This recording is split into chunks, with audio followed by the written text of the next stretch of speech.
Hey everyone, hold with Priyank पर फिर से आपका स्वागत है। आज की वीडियो खास क्यों है? क्योंकि आज हम 2024 को अलविदा कहने वाले हैं और नए साल 2025 की शुरुआत करने वाले हैं। सबसे पहले तो आप सभी को नए साल की बहुत सारी शुभकामनाएं। अब सबसे ज़्यादा बर्निंग क्वेश्चन क्या है कि 2024 तो जैसा तैसा गया, शुरुआत तो बड़ी अच्छी की थी, लेकिन एंड में आते-आते रुला गया। क्या 2025 भी ऐसा होने वाला है? क्या अभी जो बेयरिश सिनेरियो चल रहे हैं मार्केट में, वो 2025 में भी कंटिन्यू होंगे? अगर मुझे पोर्टफोलियो अपना देखना है जो कि लाल हो चुका है बुरी तरह से, मुझे उसमें कैसे एंटिसिपेशन करना चाहिए, इन सारी चीज़ों पर इस वीडियो में डिस्कस करेंगे और वीडियो को फैक्चुअल डेटा के साथ, प्रॉपर एनालिसिस के साथ डिस्कस करेंगे। उसके लिए हम लोग यूज़ करेंगे निफ्टी 50 का चार्ट और सेंसेक्स का चार्ट, वो भी अलग-अलग टाइम फ्रेम पर, बड़े टाइम फ्रेम पर भी और छोटे टाइम फ्रेम पर भी, जिससे कि हम लोग पता लगा सकें कि मार्केट का जो इंडेक्स है एनएसई का और बीएसई का, वो हमें क्या संकेत दे रहा है। 2025 कैसा रह सकता है, शुरुआत कैसी रह सकती है और एंड में आते-आते क्या होने की संभावना है। तो इन सारे मुद्दों पर आज डिस्कस करेंगे और मैं पूरी कोशिश करूँगा अपने बेहतर रिसर्च से मैं आप लोगों तक ज़्यादा से ज़्यादा अच्छी इन्फॉर्मेशन प्रोवाइड कर सकूँ। तो चलते हैं अपने ट्रेडिंग व्यू के चार्ट पर और वहाँ डिस्कस करते हैं मार्केट को।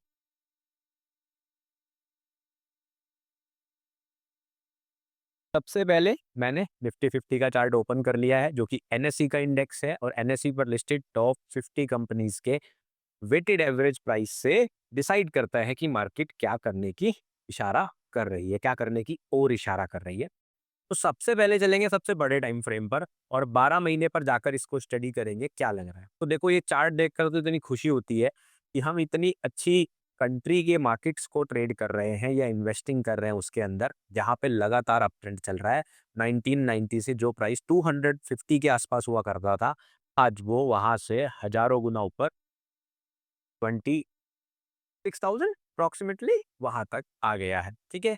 अब अगर आप थोड़ा सा पास में आके देखें, मतलब रिसेंट ईयर्स में देखें, तो 2015 के बाद से 2016, 17, 18 ऐसे मिलाकर कुल आज की क्लोजिंग के बाद पिछले 9 सालों से मार्केट लगातार बुलिश ट्रेंड में रही है। इसका मतलब ये है किसी ने भी 2016 के बाद किसी भी साल में अगर इन्वेस्टमेंट किया है तो वो आज कहीं ना कहीं प्रॉफिट में है। इससे पिछला जो करेक्शन आया था वो 2015 में आया था और उससे पहले 3 साल फिर से ग्रीन ही थे। तो लगभग 12 सालों से मार्केट लगातार एक तरफा अप ट्रेंड में है। अगर हम पिछला टाइम देखें तो मार्केट अक्सर 4 से 5 साल के बाद एक इस तरह का हल्का सा करेक्शन लेती है और 8 से 10 साल बाद मार्केट एक लंबा करेक्शन लेती है। ऐसा ट्रेंड हमने आज से पहले निफ्टी 50 में देखा है। तो अभी क्या संभावना है? सो देखो, क्या पहली संभावना हम डिस्कस करेंगे, क्या 9 साल लगातार अप ट्रेंड या फिर अप क्लोजिंग करने के बाद, ग्रीन रहने के बाद, क्या 10वां साल भी ग्रीन रहेगा और क्या 10वें साल में करेक्शन होने की उम्मीद है? तो ये सबसे ज़्यादा इंपॉर्टेंट सवाल है जो कि ज़्यादातर इन्वेस्टर्स के भी मन में है, ना कि सिर्फ ट्रेडर्स के मन में। तो हम यही पर्सपेक्टिव देखना चाहेंगे यहाँ पे हमें क्या दिखाई दे रहा है। तो ईयरली क्लोजिंग अगर आप देखें, मार्केट ने इस साल के अंदर अपने ओपनिंग प्राइस से अगर क्लोजिंग प्राइस देखें तो लगभग 8.8 यानी कि 8.8% का रिटर्न दिया है। इसका मतलब 1 जनवरी से लेके 31 दिसंबर आज की क्लोजिंग में इंडेक्स ने लगभग पौने 9% का रिटर्न आपको दिया है। तो कहीं न कहीं अगर आप देखें तो एक सीनियर सिटीज़न की एफडी के बराबर है और एक नॉर्मल सिटीज़न के लिए लगभग एफडी से थोड़ा-सा ज़्यादा है। बट अगर हम देखें हमने इसमें इन्वेस्ट किया होता तो हमें शॉर्ट टर्म गेन टैक्स भी देना पड़ता। तो अगर वो आप इवैल्यूएट करके लगाओगे तो लगभग इस साल कहीं न कहीं FD was a better option. बहुत सारे लोगों को ऐसा ही लगेगा। बट होता क्या है कि आपको इक्विटी मार्केट्स को किसी पर्टिकुलर 1 वीक, 1 महीना या 1 क्वार्टर या फिर 1 साल ऐसा सोचकर इन्वेस्टिंग नहीं करनी चाहिए।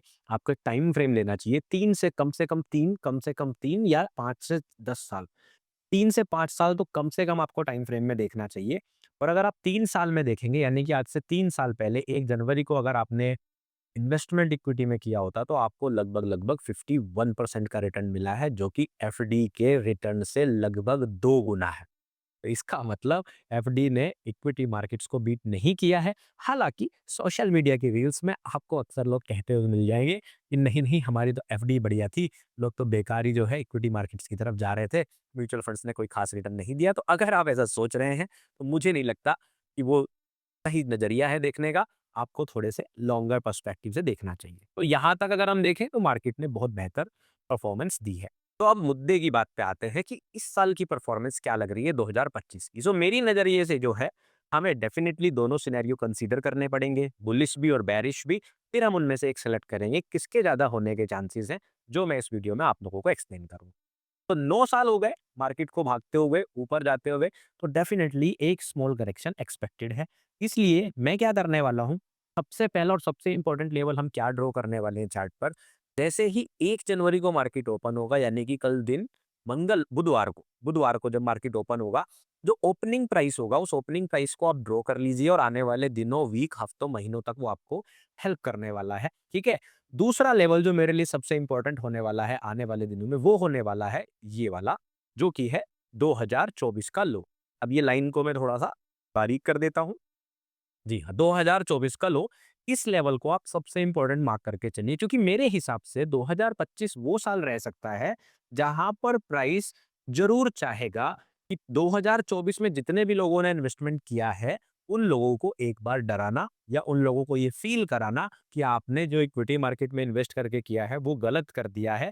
तो कहीं ना कहीं प्राइस ये कोशिश जरूर करेगा कि वो इन सारे लोगों को एक बार लिक्विडेट करे। अब लिक्विडेट करने से मतलब क्या होता है, जो वीक हैंड्स होते हैं वो यूजुअली एग्जिट कर देते हैं, एसआईपी क्लोज कर लेंगे, म्यूचुअल फंड्स क्लोज कर लेंगे, लेकिन जो स्टील हैंड्स होते हैं, जो एक्चुअल में रिटर्न कमाते हैं मार्केट में, वो आपको पता ही है, फिर वो स्टील हैंड्स है, वो लंबे टाइम तक रखते हैं। तो ईयरली चार्ट से आपके लिए सबसे इंपॉर्टेंट लेवल होता है ये।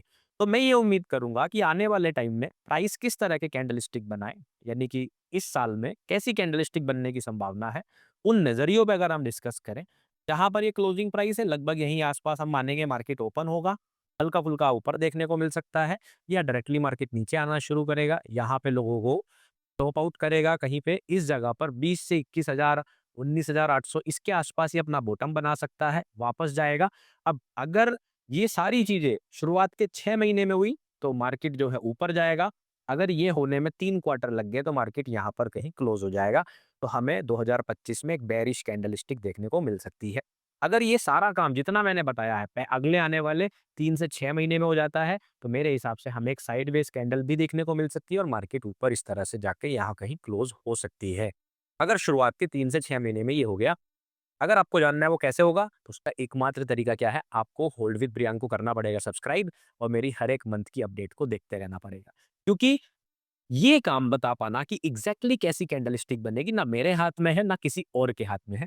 हम देखेंगे प्रोबेबिलिटीज वक्त के साथ किस तरफ ज्यादा जा रही है, बट इस प्राइस एक्शन के होने के चांसेस सबसे ज्यादा हैं। अब ये प्राइस एक्शन 2025 में ही कंप्लीट होगा या 2026 तक जाएगा या 2027 तक जाएगा, ये आने वाला वक्त बताएगा। बट मेरा मानना जो है, जो स्ट्रॉन्ग बिलीफ है मेरा, वो ये है कि एक बार प्राइस यहां से 2024 के लो तक आने की संभावना काफी ज्यादा रहने वाली है। ये मेरा यहाँ पर प्रिडिक्शन है। इसके बाद हम अगले लेवल पर चलेंगे और चेक करेंगे क्या हमें दिख रहा है। तो ईयरली चार्ट से आप लोग समझ गए होंगे, यहाँ से बहुत ज़्यादा नीचे मैं चाहता नहीं हूँ प्राइस की, प्राइस 19,000 को ब्रेक करे, नहीं। क्योंकि एक चीज़ अगर आप नोटिस करेंगे, तो स्पेसिफिकली कोविड का साल और 2008 का रिसेशन अगर आप छोड़ दें, तो सन 2001 से अगर हम बात करें, यानी कि पिछले लगभग 25 सालों में अगर हम बात करें, तो देखो मैंने यहाँ पर एक लाइन ड्रॉ करी है। तो आप यहां से देखोगे, मार्केट ने कभी भी अपने पिछले साल के लो के नीचे दूसरा साल का लो कभी नहीं लिया। मतलब कहने का मतलब क्या है, मार्केट पिछले 2 सालों के लो के नीचे कभी नहीं गई, एक्सेप्ट दोस 2 ईयर्स 2008 एंड 2020। अगर आपको विश्वास नहीं आता, तो आप थोड़ा ध्यान से देखिए, फोकस करिए। ये कैंडल स्टिक बनी, अगली कैंडल स्टिक इसके लो से ऊपर है या लगभग इसी लो से है, लेकिन पिछले साल के नीचे नहीं गई। हर एक कैंडल स्टिक पिछले साल के हाई के ऊपर जा रही है। ये 2008 का साल आता है, जिसमें इसने 2007 और 2000 है, दोनों के लो को स्वीप किया था। ये 2008 में जब रिसेशन आया था। इसके बाद अगर आप देखोगे, फिर से मार्केट ने कभी भी पिछले 2 सालों के नीचे नहीं ट्रेड किया है। एकमात्र साल जो आया था, वो आया 2000 कोविड का 2020, जिसमें इसने 2019 और 2018 ही नहीं, बल्कि 2017 का भी लो जो है, वो स्वीप कर दिया था 3 साल का। अब ये इवेंट इतना रिसेंट में हुई है, 2008 के बाद अगर आप देखें 12 साल बाद हुई है, तो मुझे ऐसा नहीं लगता कि मार्केट पिछले 2 सालों के लो के नीचे जाएगी। यानी कि मार्केट के 2022 के लो, ये 2022 का लो है, 2023 का लो है, जो कि रहने वाला है 16,473 का। तो 16,473 के नीचे प्राइस जाए, ऐसे होने की संभावना काफी कम दिखाई दे रही है, क्योंकि जिस स्पीड से इंडिया के फाइनेंशियल्स, इंडिया की स्पीड बढ़ रही है, हमें ऐसा कंसीडर करके चलना पड़ेगा कि मार्केट इतना ज़्यादा नीचे नहीं गिरना चाहिए। अगर गिरती है, फिर समस्या है बाबू भैया, फिर समस्या है, ठीक है? फिर समस्या होगी। ये प्राइस मैं थोड़ा एडिट कर देता हूँ आप लोगों के लिए। दिस इज़ 16,828.35 ये एक्चुअल प्राइस है। तो इतना नीचे मैं एक्सपेक्ट नहीं कर रहा हूँ, इसलिए मैं 2024 के लो को बहुत प्रायोरिटी देने वाला हूँ। ये बात आप ध्यान रखिए। ऐसी ही सेम एक्सप्लेनेशन मैं लगभग सेंसेक्स में भी दूँगा, उसको थोड़ा क्विक करेंगे, ठीक है? अब हम चलते हैं मंथली चार्ट पर और मंथली चार्ट पर देखते हैं मार्केट क्या सिनेरियो लग रही है। तो मैं नहीं चाहता मार्केट कभी इतना आए, ऐसा मैं चाहता नहीं हूँ, मेरी एक्सपेक्टेशंस नहीं है। होने के लिए कुछ भी हो सकता है मार्केट में, मार्केट किसी की भी नहीं सुनती जब करती है। तो अगर हम इस लेवल को देखें, तो ये लेवल और बड़ा सिग्निफिकेंट लेवल हो जाता है। उसका रीज़न क्या है? अगर आप ध्यान से देखेंगे, ये जो कैंडलस्टिक बनी थी, ये लो, ये बनी थी जून में, जब लोकसभा 2024 इलेक्शंस के रिजल्ट आए थे, जो कि 5 साल में होने वाली एक बहुत बड़ी इवेंट है। उसके बाद मार्केट लगातार अप ट्रेंड में रही है।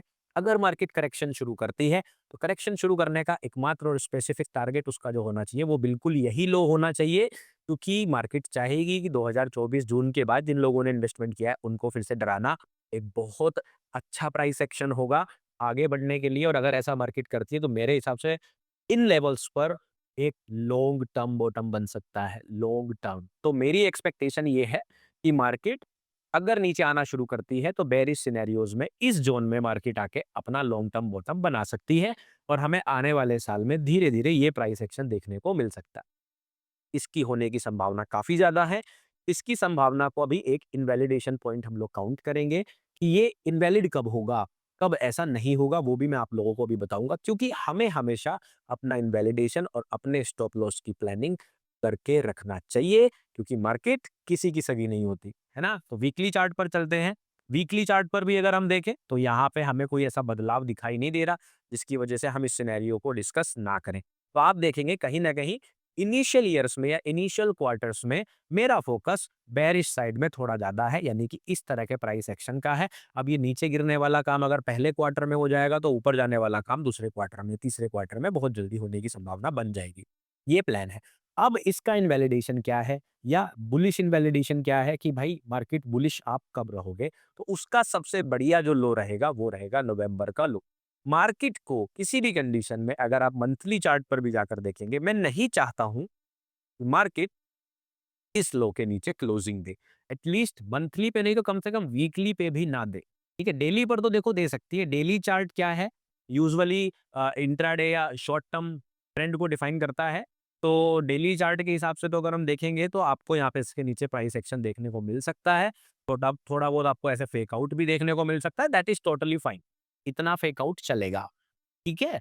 अगर आपको डेली चार्ट पर देख रहे हो, बट वीकली और मंथली चार्ट पे मैं बिल्कुल नहीं चाहता हूँ कि मार्केट इस लेवल के इवन नीचे भी जाए। तो अब आप बोलोगे सर मंथली पे नहीं चाहते तो मतलब डेली पे भी नहीं चाहते, ऑब्वियसली मैं बिल्कुल नहीं चाहता हूँ। अगर मार्केट को बुलिश रहना है, इसके नीचे जाए, बट अगर जाता है, 1-2 दिन के लिए जा रहा है, 3-4 दिन के लिए जा रहा है, कोई दिक्कत वाली बात नहीं है। बट अगर हफ्ता, 2 हफ्ता, 3 हफ्ता मार्केट इस लेवल के नीचे ट्रेड करता है, 23,263 23,263.15 अगर इसके नीचे ट्रेड करता है, तो समस्या है।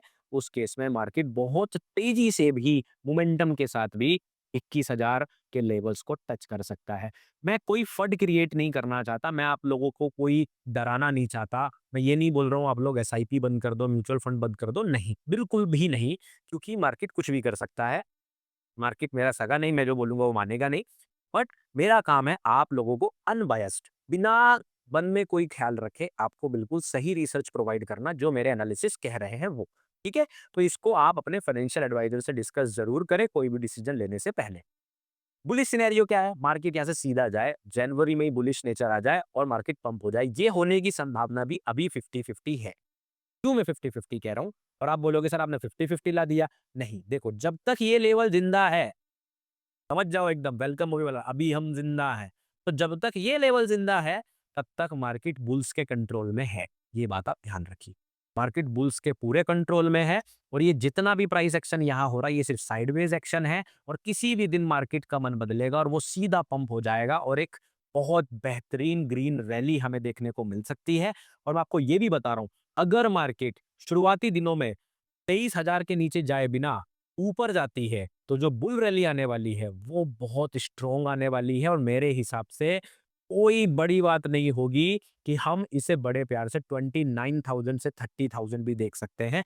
इसी साल में क्या 2-3 क्वार्टर में ही, अगर मार्केट इसको तोड़े बिना सीधा यहाँ से ऐसे ऊपर जाती है। 29-30,000 2025 में होना बहुत, बहुत ईज़िली पॉसिबल है। तो अभी मैंने आपको दोनों सिनेरियोज़ बता दिए। बेयरिश सिनेरियोज़ में इस बीच में सब खाली है, ये खाली मैदान है। 23,000 के नीचे 21,000 तक सब खाली मैदान है, मैं इनमें से किसी को वैल्यू नहीं देता हूँ। अगर मार्केट इस बीच में कुछ भी चेंज करके जाती है, ऐसे आई और यहाँ कहीं से पंप हो गई, तो मैं खुद ही आपको वीडियो बना के बताऊँगा कि भाई मैं गलत था। मुझे कोई दिक्कत वाली बात नहीं है। ये होने की संभावना मैं बिल्कुल नहीं कंसीडर करता। हाँ, छोटा-मोटा डेविएशन, इतना फुल्का deviation that is totally okay, वो तो देखो फेक आउट मार्केट में होते रहते हैं। अदरवाइज़ ये है, तो पहला सिनेरियो बुलिश, बुलिश के लिए क्या है? हमें सीधे ऊपर जाना है। अब बस बहुत हुआ सम्मान, मार्केट 23,000 के नीचे ना जाए, सीधा ऊपर जाए। पर अगर 23,000 के नीचे जाती है तो आपको तैयारी करनी है 21,000 की। ये बात दिमाग में रखिए। इसी के हिसाब से आप अपने पोर्टफोलियोज़ में एंटीसिपेट कीजिए। लॉन्ग टर्म इन्वेस्टर्स को तो मेरे हिसाब से बिल्कुल डरने की ज़रूरत नहीं है, क्योंकि लॉन्ग टर्म का मतलब ही यही होता है कि आप स्टील हैंड्स पकड़ के बैठ जाइए। और अभी हमने देखा ना 3 साल के अंदर रिटर्न्स कितने परसेंट थे। तो उसी तरह से मार्केट के अंदर रिटर्न्स कभी भी बढ़ और घट सकते हैं।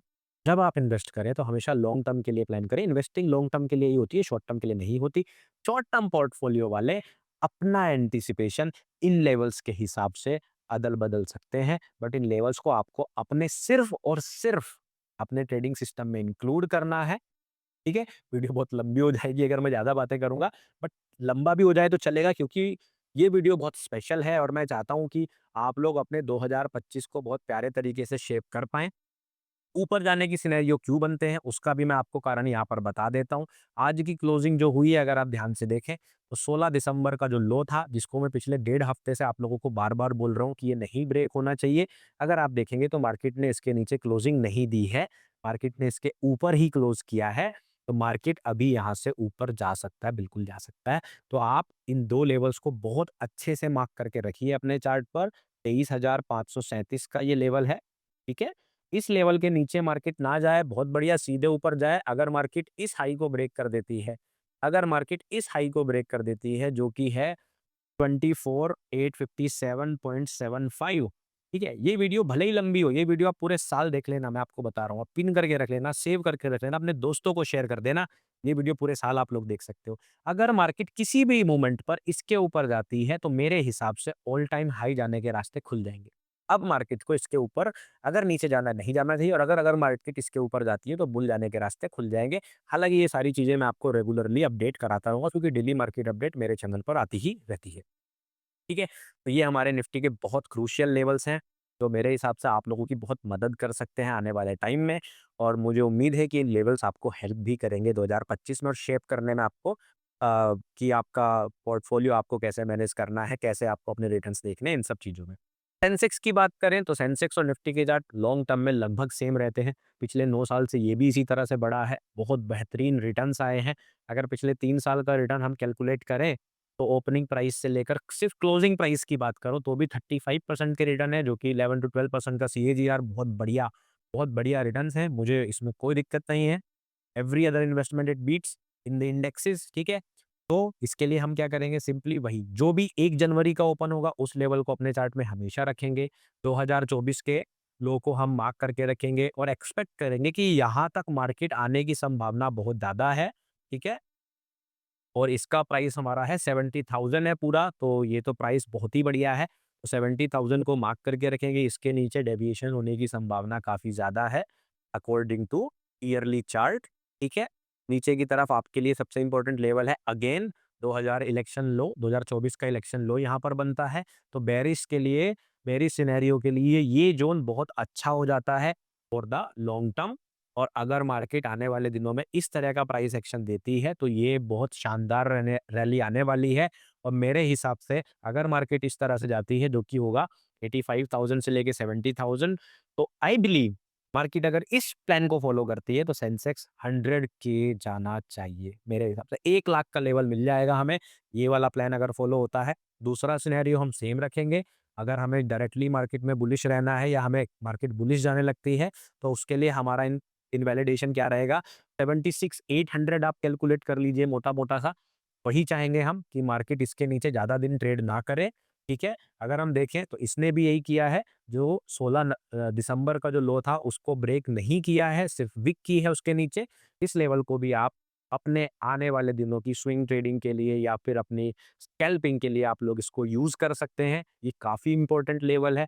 किसी भी सिनेरियो में अगर मार्केट इस हाई को ब्रेक कर जाती है, जो कि दिसंबर का हाई है और इसका प्राइस है 82,317.75, अगर मार्केट इसको ब्रेक कर जाती है, तो मेरे हिसाब से मार्केट सीधे ऊपर जाएगी और अगर बिना नीचे जाए ऊपर जाती है, इस कंडीशन में जो मेरा टारगेट रहने वाला है, वो रहने वाला है अराउंड 92,000 का। ध्यान रखिएगा।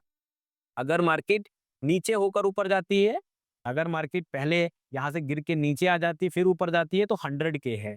अगर मार्केट यहाँ से सीधे ऊपर चली जाती है तो 92 के है। तो थोड़ा-सा कम है क्योंकि फिर मार्केट बहुत एक्सटेंडेड बुलिश रैली में रहेगी। उसको फिर ऊपर जाने के लिए बार-बार फ्यूल लेना पड़ेगा और लोगों को स्टॉप आउट करना पड़ेगा, वीक हैंड्स को रिमूव करना पड़ेगा। It's a complete psychology game. तो बहुत ज़बरदस्त साल रहने वाला है। दोनों ही सिनेरियोज़ में मुझे ऐसा लग रहा है, अगर शुरुआती महीने थोड़े बेयरिश रहते भी हैं, तो आने वाले जो लास्ट महीने होंगे, वहाँ पे 2025 आपको बहुत खुश करने वाला है। तो इस एंटीसिपेशन से मुझे ऐसा लगता है, आप लोग अपने इन्वेस्टमेंट्स को बहुत बेहतर प्लान कर पाओगे, अपने ट्रेड्स को बहुत बेहतर प्लान कर पाओगे और मार्केट्स को काफ़ी बेहतर समझ पाओगे। ये मैंने कोशिश की आपको पूरा एनालिसिस समझाने की, टेक्निकल एनालिसिस के बेसिस पर, जहाँ पर चार्ट मैंने आपको क्लियरली समझाया, क्यों मैं ऐसा सोच रहा हूँ। यानी मैं उम्मीद कर रहा हूँ इस चीज़ से आप लोगों को काफ़ी कुछ सीखने को भी मिलेगा और ये लेवल्स भी आपकी बहुत मदद करेंगे। बाकी टेलीग्राम चैनल का लिंक मैंने अपने डिस्क्रिप्शन में पोस्ट कर दिया है। ध्यान रखें, टेलीग्राम पर जाकर मेरा नाम सर्च करके जॉइन ना करें। मेरे नाम से कम 15 फेक चैनल्स बन चुके हैं और उसमें पता नहीं कितने हज़ार लाख सब्सक्राइबर्स हैं, उनसे दूर रहें, ठीक है? अगर आपको मेरी कोई भी चीज़ पर पहुँचना है, किसी वेबसाइट पर पहुँचना है, किसी और सोशल मीडिया लिंक पे पहुँचना है, सिर्फ़ मेरे डिस्क्रिप्शन का यूज़ करें और कुछ ना करें। अगर वीडियो पसंद आ रही है तो अपने दोस्तों को शेयर करना बिल्कुल ना भूलें। लाइक, सब्सक्राइब करने का तो टैक्स लगता ही नहीं है अभी। क्या पता उसपे भी जीएसटी लगने लग जाए बाद में। तो इसलिए जल्दी से लाइक ज़रूर कर देना और आप सबको न्यू ईयर की बहुत सारी शुभकामनाएँ। मैं आप लोगों को मिलता हूँ 2025 में अगेन नई वीडियो के साथ। Take care, bye bye.